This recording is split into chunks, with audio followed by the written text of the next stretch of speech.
Massive, ornate doors slowly creaking shut, echoing in a cavernous space. Then, absolute, suffocating silence. The heavy doors groan shut, sealing us in, not with darkness, but with a silence far more chilling.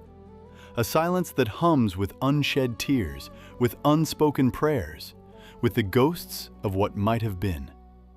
No one was ever meant to hear the truth whispered behind these palace walls, least of all the echoes of their screams. But these stones, my dear, they remember.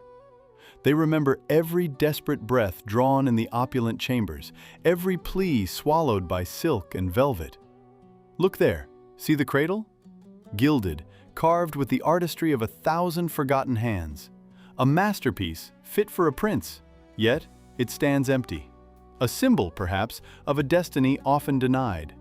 For in this dynasty, you must understand, a son's first cry was never a celebration of life, but a prelude.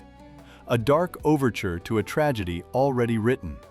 From the very moment he drew breath, a shadow already stretched long across his tiny form.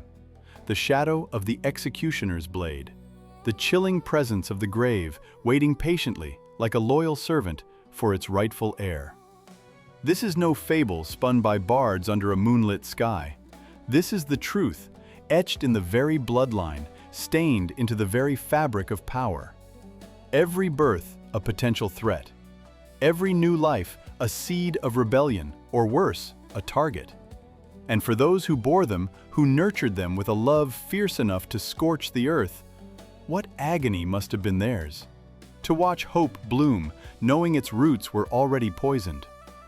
Camera holds on the empty cradle, then quickly cuts to a woman's slender hand, adorned with rings, slowly releasing a crimson silk handkerchief.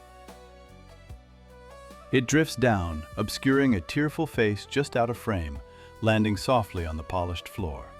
A simple handkerchief of silk, but what depths of despair it conceals, what quiet, dignified grief. Because here, in this gilded cage, tears were a luxury few could afford to show. And blood, my child, flowed as freely as water in the Sultan's gardens, but only ever behind those heavy, unforgiving silk curtains. The echo of that unspoken question still hangs in the perfumed air, doesn't it? That chilling, inevitable why? You saw the shock, the silent horror etched on faces accustomed to every manner of courtly display, yet unprepared for that particular turn of the blade. But the truth, my friend, is far older, far deeper than any single act of cruelty. It is the very bedrock upon which this empire, this magnificent, blood-soaked dynasty was built. You ask why every son was born with the shadow of a blade already hanging over his head, why the cradle often held not merely an heir, but a sacrificial lamb? The answer is stark, simple, yet utterly grotesque. Power. Not the power that shines from a gilded throne, visible to all, but the insidious, whispering power that coils in the darkest corners of the chamber, beneath the tapestries, behind the veiled glances. From the moment a royal babe drew his first breath, he ceased to be merely a son.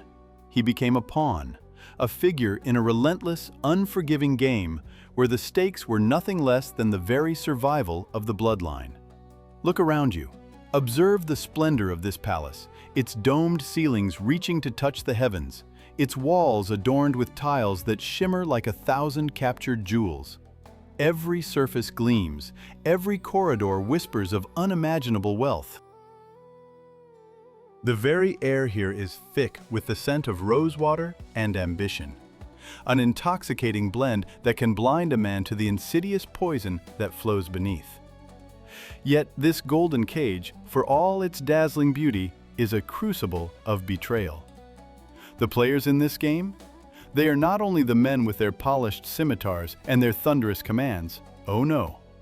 The true architects of destiny often move with a grace that belies their lethal intent. It is the women whose hands are as delicate as the finest Bursa silk, yet whose grip on the threads of fate is steel.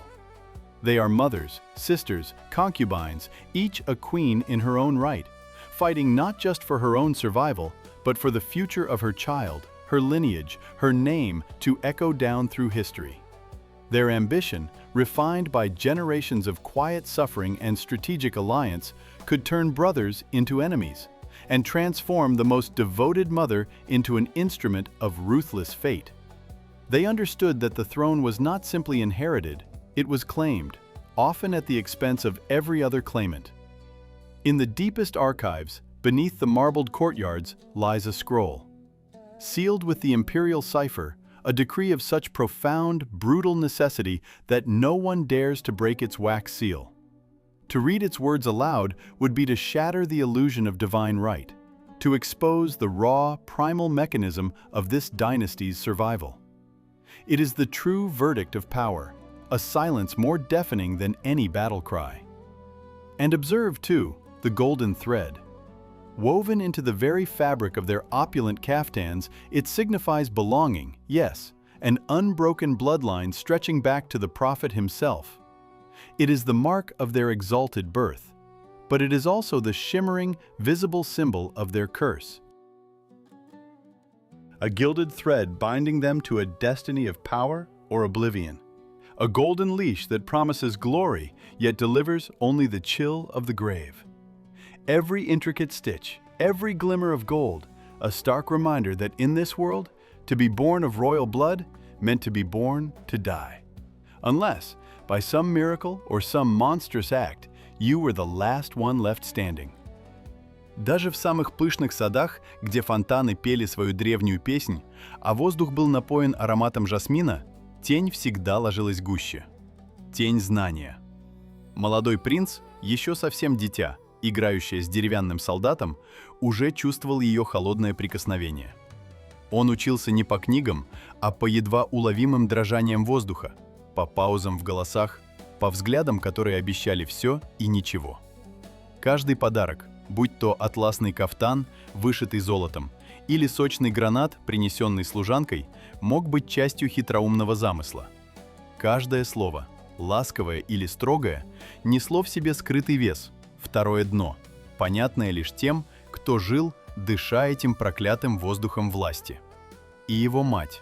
Ах, сердце матери.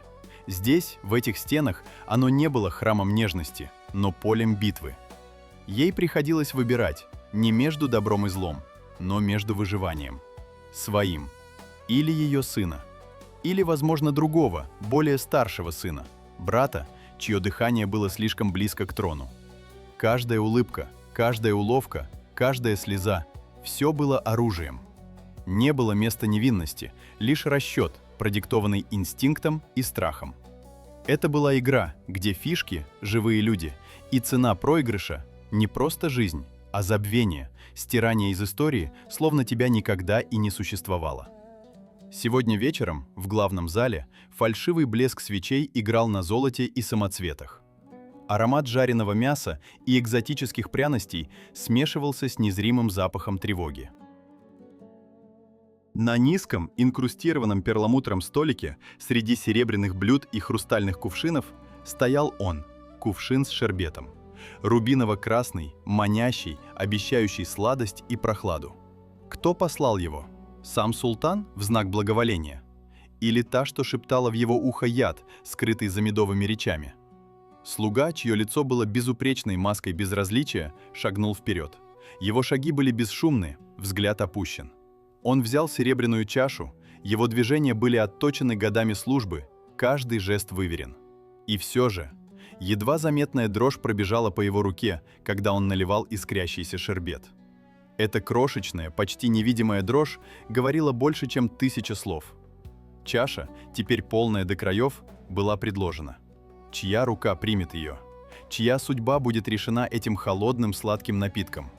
Выбор часто не принадлежал даже тому, кто должен был испить. Он был продиктован кровью, что требовало жертв. Династией, что пожирала своих сыновей, чтобы прокормить себя. Сам султан, да будет милостив к нему Аллах, иногда принимал решения, которые разрывали его душу, но спасали династию. Или он так думал в те долгие часы до рассвета, когда тени прошлого шептали ему о власти и беспощадности. Вспышка воспоминаний, острая, как лезвие кинжала. Тайные встречи в гареме, где шорох шелка заглушал шепот заговоров. Обрывки фраз, словно яд, проникающий в самое ухо. Жесты, что значили больше, чем любые слова. Рука, скользящая по ладони, обещание золота или угроза забвения. Взгляд между двумя женщинами, обещающий союз или погибель. Каждая нить, тщательно вплетенная в гобелен предательства, теперь затягивалась вокруг горла невинного, вокруг самого сердца этого проклятого рода. Да, каждый сын, каждый принц, рожденный в этой золотой клетке, нес на себе неизгладимый отпечаток судьбы, не им выбранный. Судьбы, где даже самый сладкий напиток мог быть горьким концом. Я видел, как кровь, что текла в их жилах, становилась одновременно их короной и их проклятием. Отсюда, из тени, я наблюдал, как великие имена, великие души были затянуты в водоворот, где каждый рассвет мог стать предвестником последней ночи для еще одного принца.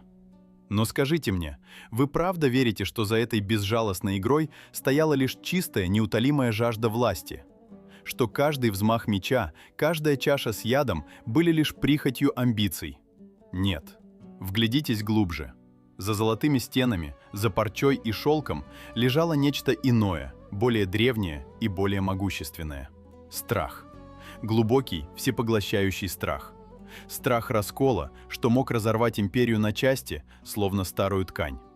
Страх слабости, что приглашало бы стервятников со всех сторон света. Страх хаоса, того первобытного ужаса, что мог поглотить все, что было построено веками. Великое имя, великая кровь требовали великих жертв. И эти жертвы, вы поймите, были не чужаками. Они были братьями, сыновьями, племянниками. Каждая жизнь, что угасала в тишине дворцовых покоев, была потенциальным центром притяжения для недовольных визирей, мятежных пашей или жадных соседей. Каждый шепот о законности, каждое сомнение в престолонаследии были семенами гражданской войны, способной уничтожить все. Так, династия, чтобы выжить, пожирала сама себя. Это был не только закон Мехмеда, тот холодный эдикт, подписанный рукой султана.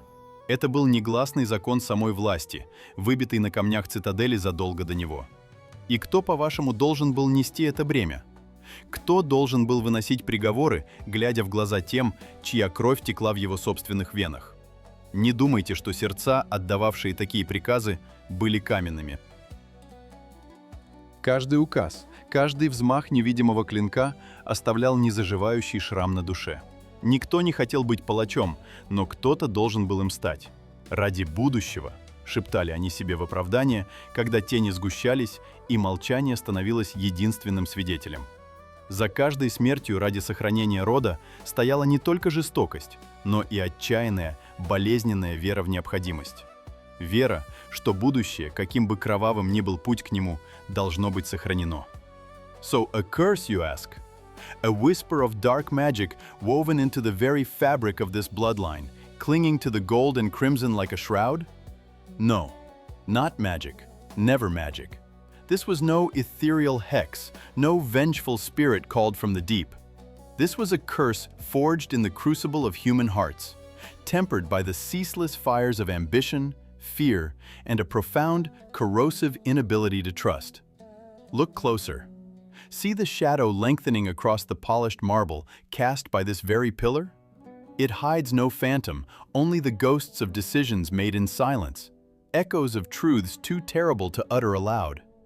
Each son, you see, was born with the weight of a crown already pressing upon his brow, a target upon his back. He was born to die, not by accident, nor by some arbitrary decree of fate, but by a chilling, calculated necessity. A decree whispered amongst the rustle of silk and the shimmer of poison. To preserve the dynasty, they said. To ensure the unbroken, pristine chain of power, they claimed. And for that, every budding branch that might threaten the singular, majestic trunk had to be severed, ruthlessly. A price paid in young lives deemed expendable for the greater whole. Do not mistake this for a game solely played by queens, though their desperate, primal love for their own offspring often guided the blade, sharpening its edge to an unbearable keenness. The true architect of this relentless brutality stood upon the throne, the Padishah himself, battling not just for his lineage, but for the integrity of his sprawling empire, for his very legacy in the annals of history. His fear of fracture, of internal strife, was as potent and destructive as any mother's fierce devotion. He permitted the silent war, sanctioned the unseen struggles, because he too served the dynasty, or perhaps believed it served him. The outcome? It stains these stones, indelible. Blood, yes, and memory, etched into every fresco, every intricate mosaic, a silent testament to what transpired. But above all else, silence. A profound, echoing stillness that still clings to these gilded walls, lingers behind these very pillars where no scream was ever meant to be heard, no truth ever spoken aloud. The infinite price of such enduring power, you see, is never truly paid. It simply accrues, generation after generation, in this vast, suffocating quiet. Listen closely. Do you hear it? The faint, almost imperceptible echo of footsteps receding into the long, empty corridors of history, leaving only the deepening shadow and the eternal silence.